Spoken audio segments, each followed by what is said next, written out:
glorificado seja aquele que era, que é e para sempre será nosso bendito Deus. Um prazer, mais uma vez, estar com você, ter o privilégio de participar desse grupo de estudo da Bíblia, de oração, de louvor com você. Muito obrigado, viu?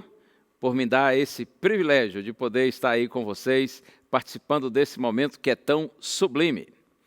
Como é que foi o seu dia? Muita luta, muito trabalho, muitos estudos. Não sei como é que você está aí, mas o fato é que você está aí. Parabéns por essa decisão de buscar a Deus, e sempre que a gente busca o Senhor, a gente encontra, porque Ele é maravilhoso, Ele tem prazer de se encontrar com a gente. Pois bem, o nosso tema de hoje, você está vendo aí, renascidos pelo arrependimento. Quando o Senhor Jesus esteve aqui nessa terra, mais de uma vez ele disse que não veio chamar justos, e sim pecadores ao arrependimento. Esse verso, por exemplo, está lá em Lucas capítulo 5, 32. João Batista, aquele que foi o precursor do Senhor Jesus Cristo, o destemido pregador do deserto, ele gostava de dizer assim: arrependam-se porque está próximo o reino dos céus. E depois de Jesus, os seus discípulos, seus apóstolos, todos seguiram chamando as pessoas ao arrependimento. Eu me lembro, por exemplo, do texto lá de Atos, capítulo 2, verso 38, quando depois de Pedro e os demais apóstolos, movidos pelo Espírito Santo, pregarem para uma grande multidão, muitas pessoas naquela multidão, depois do sermão, disseram assim: agora, irmãos, o que nós faremos? E Pedro disse: arrependei-vos, e cada um de vós seja batizado em nome de Jesus para a remissão dos vossos pecados, e recebereis o dom do Espírito Santo. E olha aqui uma coisa, Pedro sabia muito bem o que falava. Cerca de 2 meses antes, na noite em que Jesus foi preso, Pedro negou Jesus por 3 vezes. E depois de tê-lo negado, Pedro caiu em si, e a Bíblia diz que ele chorou amargamente. Aquele choro de Pedro foi um choro de genuíno arrependimento.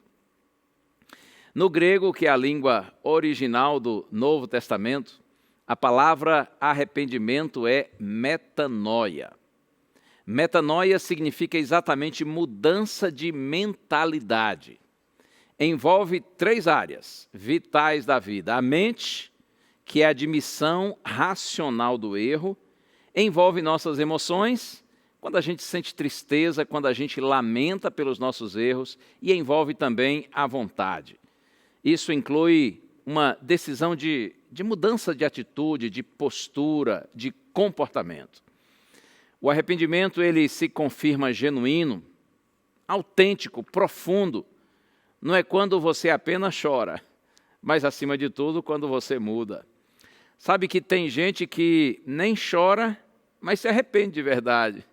Já existem outros mais emotivos que muitas vezes choram e choram até muito, mas não necessariamente estão arrependidos, porque não mudam de atitude. O arrependimento genuíno se confirma, repito, não quando você simplesmente chora, mas quando você muda seu modo de pensar e de agir. Outro aspecto importante que vale a pena salientar é Deus quem nos leva ao arrependimento. Isto mesmo, é Deus quem concede ao homem o arrependimento. E o desejo de Deus é que todos se arrependam.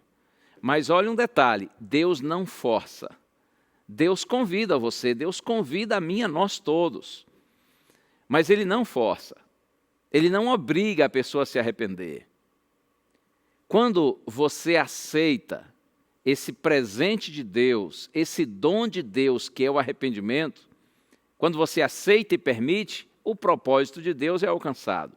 Mas o ser humano tem a liberdade para resistir, para rejeitar, se assim quiser. O propósito de Deus é levar todos os seres humanos ao arrependimento, para que todos sejam salvos. E eu quero ler um texto muito lindo, vou até me sentar aqui e partilhar esse texto com você. Está aqui na primeira carta de Paulo a Timóteo, no capítulo 2, verso 4. Olha só o que está escrito.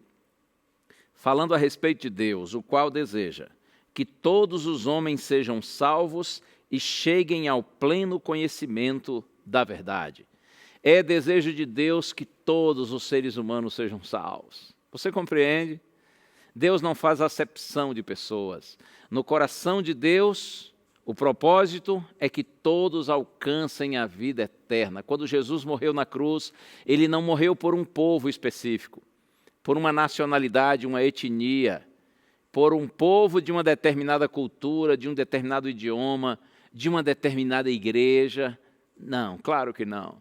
Quando Cristo morreu, ele morreu por todos. E o desejo de Deus é que todos os seres humanos se arrependam. Outro texto que eu quero compartilhar com você, segunda carta de Paulo aos Coríntios. Já estou buscando aqui na minha Bíblia, segunda carta de Paulo aos Coríntios, capítulo 7, verso 10. Olha só o que está escrito. Porque a tristeza, segundo Deus, produz arrependimento para a salvação, que a ninguém traz pesar, mas a tristeza do mundo produz morte. A tristeza produzida por Deus. O texto bíblico diz que ela produz arrependimento para a salvação e a ninguém traz pesar. Quando Deus nos leva ao arrependimento, Deus está, na verdade, buscando nos salvar e não nos condenar.